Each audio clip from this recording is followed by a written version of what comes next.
Salut à tous, amis, ici Mozart. En gros, le Bitcoin est tombé à presque 92 000 $. Plus bas était à 92 350 sur les futurs. Voilà.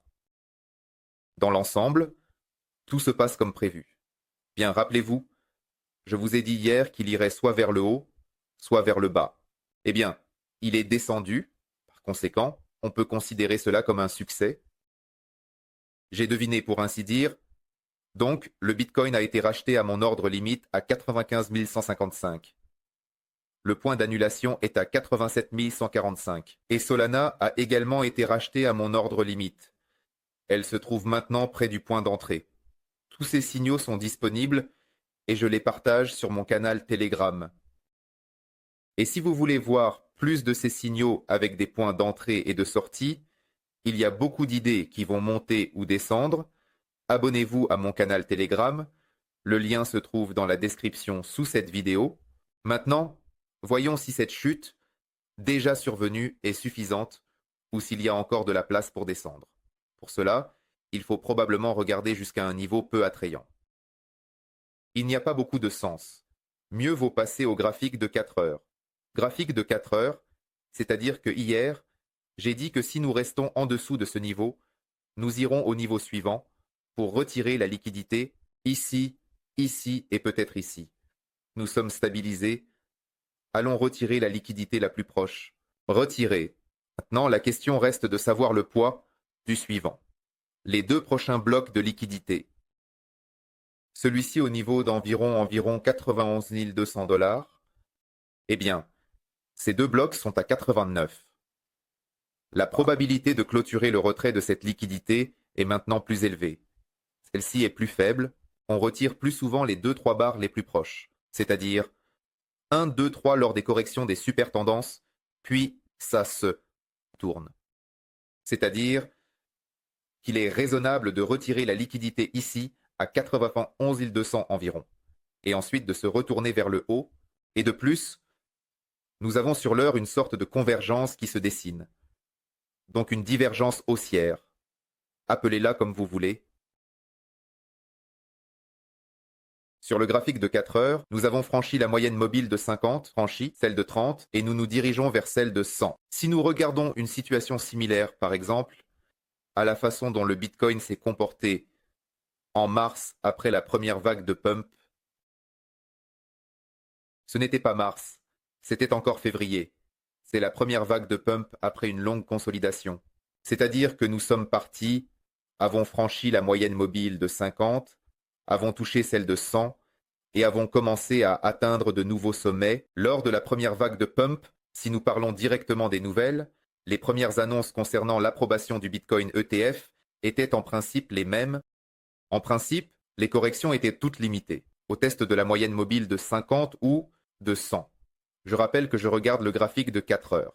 Les moyennes mobiles vertes. Les corrections étaient environ 7,5. Ici, il y a eu une correction de 10,5%, ici de 7%, ici de 5%. 5% de 7% était 5%. Eh bien, cela suffisait. Après la prochaine vague, les corrections étaient plus sérieuses, car ici, il y avait déjà l'approbation du véritable ETF Bitcoin. Ici, on vendait des nouvelles, mais auparavant, on se limitait également à des plafonds de 70% avec une liquidité inférieure à celle d'aujourd'hui, et à ce moment-là, le prix était environ 45 000 $, maintenant il est supérieur à 90 000. Par conséquent, il est raisonnable de s'attendre. À quel scénario ici? Il serait approprié d'attendre ici. Voici la centième moyenne mobile. À ce jour, la correction a été de 7,6%. Eh bien, 7,7%. Arrondissons. Supposons que ce sera 10. Supposons que ce sera 10. Et c'est à peu près plus près de la marque de 90 000 $. Eh bien, c'est probablement le cas. C'est-à-dire que c'est approprié. C'est-à-dire que c'est quelque part, probablement ce bloc, environ celui-ci. C'est un bon point d'achat pour ceux qui n'ont pas acheté avec moi des ordres, à limite ici. Et ce bloc est un potentiel arrêt de toute correction, consolidation, retournement là-bas, quoi que ce soit, de manière adéquate. Il y a aussi la possibilité que nous puissions plonger la bougie vers le bas et retirer cette liquidité, mais probablement avec un retour très rapide, vraiment un retour rapide, car dans ce cas, la correction totale sera déjà 13%, ce qui est beaucoup pour la liquidité actuelle, vraiment beaucoup. Donc, il est raisonnable d'attendre environ ces limites de 90-92 500. En principe, nous y sommes déjà intégrés, et comme ça, plus ou moins, et sur l'heure, un canal pourrait se dessiner, un différentiel haussier. L'altcoin est également en correction. Il n'y a rien d'étonnant ici. À quel point il a explosé, à quel point Total 3 a fortement augmenté. Il lui a juste manqué un peu pour atteindre $1 trillion de capitalisation. Total 3, tous les altcoins sans Bitcoin et sans Ethereum, ce qui est normal, c'est comme ça que ça doit être. Il serait étrange que nous montions sans nous corriger du tout. Cela aurait été étrange alors. Mais ce qui se passe actuellement est en principe dans le cadre de la normalité. C'est ce qui concerne le graphique. Ainsi, graphiquement, dans ce bloc, on peut s'attendre, en principe, à sa fermeture, c'est possible. Il est même possible de toucher un pic vers le bas, quelque part autour des 88-89. Mais c'est peu probable. Donc, en principe, nous pourrions même ne pas fermer tout ce bloc, mais rester quelque part ici, entre la moyenne mobile de 100 et de 50, pour consolider un certain temps, et c'est normal. C'est même pas mal. S'il descend encore plus bas, ce sera mieux. Alors la consolidation sera plus longue, et pendant cette consolidation, les altcoins continueront à exploser. C'est ce dont j'ai besoin en ce moment. Et plus il descendra profondément maintenant, plus les altcoins tireront fort ensuite. En conséquence, voilà, après cette consolidation, il ira probablement plus haut, c'est-à-dire quelque part là-bas, vers celui que j'ai dessiné ici, 102 900, eh bien, il est possible qu'il atteigne 105 107. Quelque part là-bas, en décembre, je ne sais pas, à la fin décembre, début janvier. Bien, il devrait se consolider, décharger un peu. Les investisseurs à long terme ont vraiment pris ce profit. Je vais tout montrer maintenant. Et nous passons à la blockchain avec des points intéressants. Je ne vais pas m'attarder longtemps sur la blockchain, je vais simplement vous montrer les métriques clés. Donc, je vais mettre à jour ce nombre de pièces en profit maintenant, et nous avons lutté presque, à 100%. Et lors de cette correction, il est tombé à 94%. En gros, l'objectif minimum est atteint. Généralement, l'objectif est de 92-91%. L'objectif maximum est de 87-88%. Voilà à peu près comment se déroule cette correction de la réduction des profits. C'est-à-dire, en gros, de 5 à 12%. Il diminue dans tout le système. Donc, cette quantité de Bitcoin de 5 à 12% dans tout le système passe en perte. Et sur les marchés ordinaires, cela représente une correction allant de faible à forte. L'objectif minimum est atteint, une légère correction a eu lieu.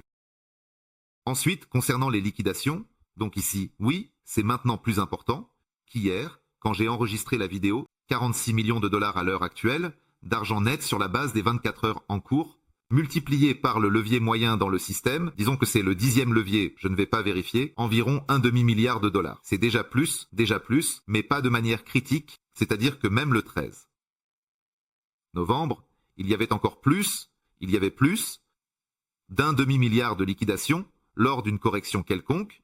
Pour l'instant, oui, certaines liquidations ont eu lieu, mais il n'y en a pas non plus beaucoup, et on ne peut pas dire que tout cela soit un retrait final et qu'il n'y en aura pas d'autres. Mais quelque chose apparaît, le marché se nettoie lentement. Eh bien, probablement, en termes de début octobre, c'est oui, l'une des plus grandes liquidations depuis le début octobre, mais ce n'est pas la plus grande, je le répète. Loin d'être la plus grande, il y en a eu de beaucoup plus importantes. Et même si l'on regarde le mois de mars, par exemple, comment nous nous sommes retournés, il y avait même des corrections sans retournement qui étaient plus importantes. Donc ici, il y a eu des liquidations à 86, donc il y avait eu des liquidations nettes d'1 milliard de dollars et des liquidations nettes d'1,5 milliard de dollars, encore une fois d'1,5 milliard, donc il y en a eu de plus importantes. Voilà. Ensuite, profit non réalisé pour les détenteurs à long terme. Je l'ai montré soit dans la vidéo d'avant-dernière, soit dans celle d'avant-avant-dernière. Je publie souvent des vidéos en ce moment, donc je ne me souviens plus. Situation similaire à celle de mars. Nous avons à peine touché le point d'euphorie. Vous voyez, le graphique bleu est devenu bleu, il est passé du vert au bleu, et nous rebondissons. Donc, la couleur bleue ici signifie que pour les détenteurs à long terme, nous atteignons déjà le point d'euphorie. Ajusté en fonction de l'essence. Donc, ici nous éliminons toute la diversité des portefeuilles au sein d'une seule organisation dite Nous réécrivons tous ces portefeuilles de cette organisation, nous éliminons cette erreur et nous calculons avec précision. Donc oui, c'est aussi normal que lorsque nous avons testé une fois de plus la zone d'euphorie, nous rebondissons. Et maintenant, si nous revenons dans cette zone d'euphorie, si nous y retournons, alors nous pourrions voler pendant un certain temps, et à ce moment-là, les altcoins et tout le reste vont également s'envoler. Ce que nous avons vu avec les altcoins, en fait, de nombreux altcoins ont déjà multiplié leur valeur, c'était juste un échauffement. En revenant dans la zone d'euphorie, nous multiplierons encore à partir des niveaux actuels. Ensuite, le graphique des dépenses des détenteurs à long terme. Je montre dans chaque vidéo, eh bien oui, c'est logique, la pression des vendeurs est élevée. 407 000 bitcoins ont été vendus au cours du dernier mois, tandis que 100 000 ont été achetés, soit un déséquilibre de 4 fois. Bien sûr, même un ETF ne pourrait pas absorber un tel volume de vente, ce qui explique pourquoi nous voyons une correction en cours. Le pic de la chute en mars, le pic des ventes des détenteurs à long terme était à 520 000. Plus d'un demi-million de bitcoins ont été vendus en un mois. Actuellement, c'est moins d'un demi-million, 407 000. Cependant, si l'on regarde de manière très optimiste, par exemple, l'année 2021, les chiffres étaient beaucoup plus importants. Par exemple, 1 million de bitcoins ont été injectés sur le marché. C'était seulement le premier arrêt avant le sommet global. Ici, oui, il y a eu une correction d'environ 25%. Après quoi, nous avons commencé à atteindre de nouveaux sommets. Nous nous sommes retournés grâce à une divergence. Si nous parlons vraiment d'un marché haussier, et c'est de cela qu'il s'agit pour l'instant, même le niveau actuel des ventes de 400 000 bitcoins n'est pas suffisant pour inverser le marché vers un marché baissier, ou même pour une longue consolidation comme celle qui a eu lieu de début mars à fin octobre. Ensuite, qui sont les principaux acheteurs de nouveaux cycles en ce moment? J'ai aussi montré un graphique. Ce sont de nouveaux fonds. Ici, nous voyons le graphique de la capitalisation réalisée, c'est-à-dire ceux qui les ajoutent à leur bilan, et dans celui-ci, les portefeuilles d'une durée de vie allant jusqu'à un mois dominent fortement. Ici, il y a une répartition par jour, jour-semaine et semaine-mois. Donc, leur part sur le marché parmi tous les acheteurs est d'environ 20, 21, 22, 20, 26% de leur part. C'est déjà suffisant, mais ce n'est pas un pic, ce n'est pas une valeur maximale. Donc même en mars, c'était là-bas 33%, disons 32, 33%. Et si nous regardons le bull market de 21, leur part était au pic de 48, 23. Et si nous regardons le bull market de 21, leur part était au pic, immédiatement. Plus de la moitié de l'activité était due à de nouveaux fonds. Et même là, en fait, nous nous sommes retournés, en réalité, grâce à une divergence avec le prix. En 2018, leur part était en fait, à la fin de 2017, celle des investisseurs à court terme, les STH+, que j'appelle 57. Oui, plus 8. Donc 65%, c'est-à-dire beaucoup. 2 tiers. 2 tiers de l'ensemble du volume du marché provenaient de nouveaux fonds. Pour l'instant, ce n'est pas suffisant, mais c'est déjà beaucoup. Bien que cela ne sente pas l'arrêt de la tendance globale, nous voyons à quel point les bitcoins sont retirés des échanges. Et le nombre de retraits de bitcoin des échanges est historique, très élevé. Depuis plusieurs jours, l'équivalent en dollars atteint un demi-milliard de dollars. Et si nous regardons, voici un graphique depuis janvier 2021. Presque 5 dernières années, alors ces retraits, je vais simplement souligner les plus importants, les plus significatifs. Parmi ce que je vois ici, on peut voir qu'ils ont conduit d'une manière ou d'une autre, soit à la poursuite de la croissance, soit à la fin de la correction.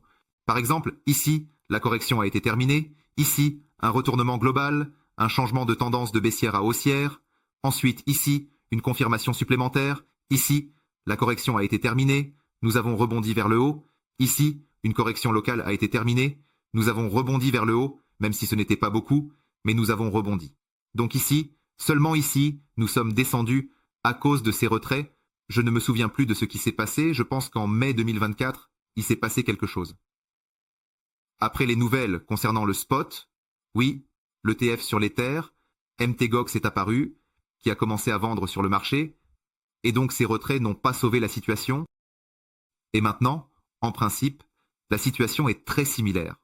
J'attends également sur ces retraits la poursuite de cette croissance après la fin de la correction. Des retraits très sérieux, de plus, historiques. Nulle part l'équivalent en dollars n'a été battu jusqu'à la dernière semaine actuelle. En gros, On comprend pourquoi, parce que le Bitcoin n'a jamais valu des milliers de dollars, 90 000 dollars. Mais malgré tout, même de tels résultats sont un bon indicateur. Voilà. Donc pour résumer, en résumant ce qui se passe actuellement, le bloc peut être rempli, nous pouvons nous arrêter à l'intérieur. Tester la centième moyenne mobile devrait probablement être possible.